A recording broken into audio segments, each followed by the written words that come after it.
Shalom, salam sejahtera untuk kita semua. Halo sahabat komunikasi, kembali lagi dengan saya Aldo Manalu sebagai host dalam seri diskusi Dinas Kominfo Kota Tebing Tinggi.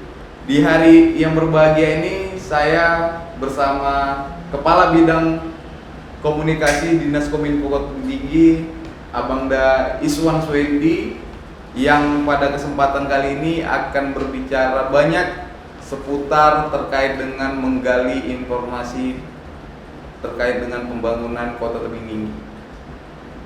Langsung saja, pasti sahabat informasi penasaran, saya persilahkan waktunya, boleh sedikit memperkenalkan.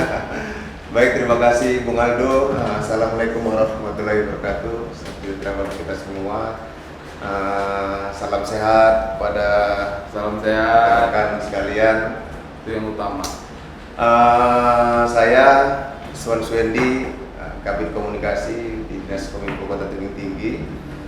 Sudah bertugas di Kominfo sejak 2017 sampai sekarang.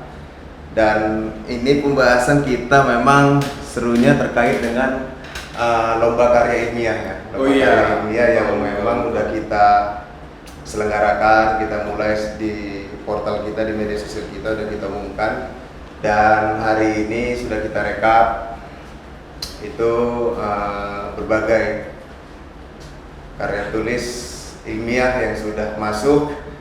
Yang pertama, kami Dinas Kominfo mengapresiasi yang setinggi-tingginya tentunya kepada para peserta, dan memang ini baru kali ini memang kami buat dan penting kami rasa untuk menyelenggarakan ini, karena memang mengingat Dinas Kominfo itu sendiri punya program pengelolaan opini publik, itu ada program kita, dan ini penting untuk melihat bagaimana dinamika pemikiran dan juga tingkat partisipasi masyarakat terhadap tinggi kan melalui karya tulis ilmiah.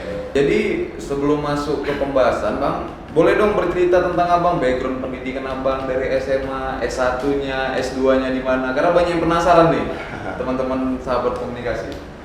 Baik, para rekan sekalian, memang saya S1 ulang di SMA kali ya. Iya, SMA ya. Oh, SMP aja.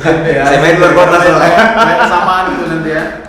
Saya SMP di SMP Negeri 1 Tebing Tinggi, SMA di SMA Plus Matauli, ngambil S1 di PDN, lulus tahun 2013, 2014 saya S2 ya di Perencanaan Wilayah USU, lulusnya 2016. Boleh dong Bang sharing-sharing S1 Abang itu skripsinya apa, S2-nya tesisnya apa? Jadi biar teman-teman tahu juga. S1 saya tentang strategi pemerintah Kota Tebing Tinggi dalam meningkatkan investasi. Itu mengulas tentang kebijakan. Baru masukan. Yang S2 tesis saya tentang faktor-faktor yang mempengaruhi investasi juga, gitu kan. Peningkatan investasi. Ya. Jadi itu nggak hanya mengulas strategi doang, gitu kan. Jadi kita coba mendata. Ini tapi 2016 ya. 2016 ya. Mendata sebenarnya yang paling strategis, faktor-faktor yang paling strategis di Tebing Tinggi itu apa, gitu. Apakah wilayah yang strategis? Selama ini kan kita bahas nih wilayah strategis, gitu kan. Apakah karena keamanan, apakah karena pelayanan publik, apakah karena struktur masyarakat, komposisi masyarakat, banyak instrumen lah ya. Banyak di situ. Jadi itu yang kita bahas waktu S2. Kurang lebih sudah hampir 30 penulis dalam waktu, kalau nggak salah 3 hari. Dalam waktu 3 hari itu udah ada 30 karya tulis, itu luar biasa itu. Itu partisipasinya cukup tinggi. Nah, di dalamnya itu memang ada banyak beragam pola, beragam cara menulis. Genre penulis ya. Memang kita nggak membatasi apa ya, nggak membatasi usia, nggak membatasi latar belakang pendidikan, nggak membatasi, karena memang goals yang kita pengen itu ide gitu. Nah, saya yakin juga para peserta goalsnya itu adalah gagasan untuk pembangunan gitu kan, bukan apa-apa, bukan hadiah. Ya. Jadi kita nggak ada batas itu umur dari yang SMP atau SD sampai yang S3 atau S2 itu boleh-boleh aja, karena goalsnya itu yang terpenting adalah untuk membangun tinggi. Karena memang kadangkala pendidikan itu tidak bisa mengukur kemampuan orang lain lah untuk berinovasi. Karena juga terkait dengan menggali dan mengembangkan potensi keperluan tinggi, tentunya ini kan perlu adanya partisipasi dari khalayak, terkhusus masyarakat Kota Tebing Tinggi. Nah, menurut Abang sendiri, kenapa penting kita untuk mengembangkan potensi, terkhusus untuk melibatkan masyarakat?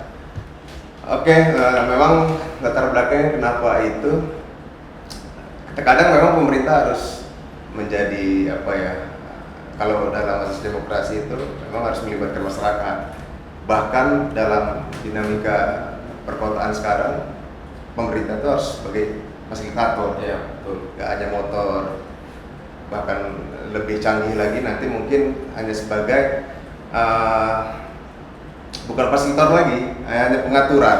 Dengan memang pola pendekatan kebijakan di perkotaan itu memang sangat dinamis, tergantung gimana dinamika masyarakat di lapangan. Nah, jadi memang membahas tentang KRLM tadi itu tentu ada banyak beragam pola gitu kan. Jadi untuk kita ketahui bersama, memang dalam karya tulis ilmiah itu ada kaidah-kaidah tentunya yang harus kita penuhi kan. Sumber yang kredibel, teori yang digunakan gitu kan. Jadi bukan opini gitu, atau opini yang didukung oleh data dan sebagainya.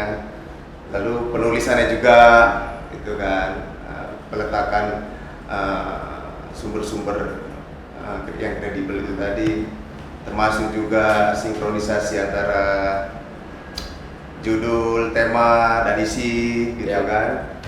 Data yang digunakan valid atau reliable gitu. Ada yang valid tapi nggak reliable, ada reliable tapi nggak valid. Nggak gitu. relevan ya. Itu beragam Bang ya? Ya beragam. Jadi tapi yang perlu peserta pahami bahwa memang semuanya nih, setelah saya baca nih dari tadi malam nih, saya baca dari jam 10 sampai jam 2 dini hari itu saya baca, itu luar biasa. Nggak, memang tadi kebetulan saya tertarik gitu kan. Dan Abang juga suka baca ya kebetulan. Ya kebetulan. Jadi apa semuanya itu menarik, semuanya bagus, hanya saja beda konteks. Kebetulan kita kan ini konteksnya karya ilmiah. Ya. Jadi Dan kaidah-kaidah ada sub-sub tema ya yang sudah ditentukan dari itu gitu kan. Jadi karena itu, jadi kita harus mengikuti kaidah penulisan karya ilmiah yang baik. Ada opini yang bagus, yaitu opini yang bagus. Ya. Cuman salah konteks saja gitu kan. Jadi ada sesuai ya. Ya, dan itu bagus. Kami terima, dan ini berterima kasih sebanyak-banyaknya kepada peserta. Sebisa mungkin kita akomodir. Semoga bisa menjadi kebijakan pemerintah tertinggi, ya kan? Amin. Dari opini-opini peserta yang dibuat gitu kan. Jadi nanti kami rangkum apapun itu, baik itu karya ilmiah atau opini atau lain sebagainya, itu nanti kami sampaikan ke pimpinan. Semoga opininya bisa ditampung. Karena memang itu brilian. Ada beberapa yang brilian, ada yang udah tahu nih seakan-akan ini akan menjadi agenda penting Pemko, itu ada gitu. Ini kok tahu gitu. Loh, ini kok ada. Kayaknya ada orang dalam ya. Ini kok tahu, dan itu baik gitu ya, karena kita belum mencoba merangsang partisipan masyarakat udah ketahuan, atau bisa jadi seprevensi gitu kan. Betul. Kita mau bergerak, masyarakat ternyata kepikiran itu juga gitu. Tapi memang nggak disangka-sangka antusias masyarakat yang mengikuti lomba. Oh iya. Besar. Oh iya. Ini juga baru perdana ya. Iya. Nah, jadi semuanya baik, hanya beda konteks itu kan. Sama aja tuh kalau kita di lapangan ini kan, waktu sekolah punya ranking ya kan, ternyata waktu kerja berantakan gitu kan. Ada juga sebaliknya, yang sekolah berantakan, begitu kerja dia ada ranking gitu kan. Konteksnya orang yang terbaik itu konteksnya beda-beda. Jadi dalam beropini dia bagus, namun kebetulan judulnya kita berkarya ilmiah, ya, indikatornya nggak terpenuhi gitu kan. Indikatornya nggak terpenuhi. Oke, baik. Teman-teman sekalian udah tahu dari penjelasan Bang Iswan sebagai Kabid Komunikasi Dinas Kominfo Kota Tinggi, yang memang harus diperhatikan tentunya cara penulisan Bang ya, cara penulisan, sumber dan konten. Ya. Pastinya harus kontekstual, dan yang tak kalah pentingnya pastinya ada banyak rasa syukur, bagaimana tingkat antusiasme yang tinggi, yang ini nantinya bakal mempengaruhi arah kebijakan terkhusus pemerintah Kota Tinggi. Mudah-mudahan Bang ya. Dan terakhir, ini kan tentunya perlu adanya kerjasama masing-masing organisasi perangkat daerah. Apa yang Abang harapkan setelah ini? Tentunya ini yang pertama kita coba sajikan ke pimpinan, semoga menjadi bahan pertimbangan dalam penyusunan kebijakan. Dan kami berharap, dan kami proses juga dari awalnya itu udah melibatkan ke UPD terkait. Itu kan ada UMKM itu kan. Ada beberapa gagasan-gagasan di UMKM itu memang sebisa mungkin kami follow up ke pimpinan dan ditindaklanjuti di OPD yang terkait. Lalu di kesehatan juga ada, itu ada bagus, di perpustakaan juga ada, itu yang bagus. Namun itu kita berharap memang OPD nanti ya menindaklanjuti ya, antusias juga sesuai dengan apa yang disampaikan pimpinan pemerintah Kota Tinggi. Oh ya, satu lagi tadi memang lupa, mungkin nanti di akhir penilaian kita coba cari apakah ini plagiasi atau enggak gitu ya. Selama plagiasi. Ya, itu terakhir itu ya. Terakhir. Jadi ada yang penilaian terakhir. Ya, jadi tadi setelah kita lihat bersama memang ada yang bagus tuh, struktur, bahkan statementnya itu kita kita jadikan bahan langsung untuk keperluan di Kominfo itu kan. Jadi memang terakhir nanti kita coba apakah yang terbaik ini ada diduga plagiasi atau enggak gitu kan. Nah, memang ada beberapa ya, mungkin ada teman-teman mahasiswa yang sekalian buat skripsi, jadi outlooknya digunakan untuk karya ya, nggak ada masalah, nggak ada masalah. Karena kita dulu kan, saya waktu S1 juga sering buat kayak gitu kan, jadi nggak ada masalah selama itu memang S1 dia kan, skripsi dia, ataupun yang ada yang udah S2 juga ada yang seperti itu, terstruktur banget itu. Ini kayaknya nyiapinnya ini 2 hari nggak cukup, 3 hari nggak cukup nih kayak ada lama banget ya dibuatnya. Tapi ya it's okay, nggak ada masalah. Itu yang penting selama tujuannya baik dan prosesnya benar, itu kita coba kita terima. Kita tampung lah Bang ya, yang kemudian nanti pasti ada tahapan formulasi, yang pasti teman-teman tahu ini nanti pada saat penilaian akan dilakukan cek plagiasi. Artinya memang kita menghormati bagaimana teman-teman mengkutip ataupun menulis dari sumber-sumber lain yang sudah dituliskan sebelumnya. Satu lagi, saya lupa tadi. Nah, jadi di situ juga ada beberapa kawan-kawan kita yang menulis,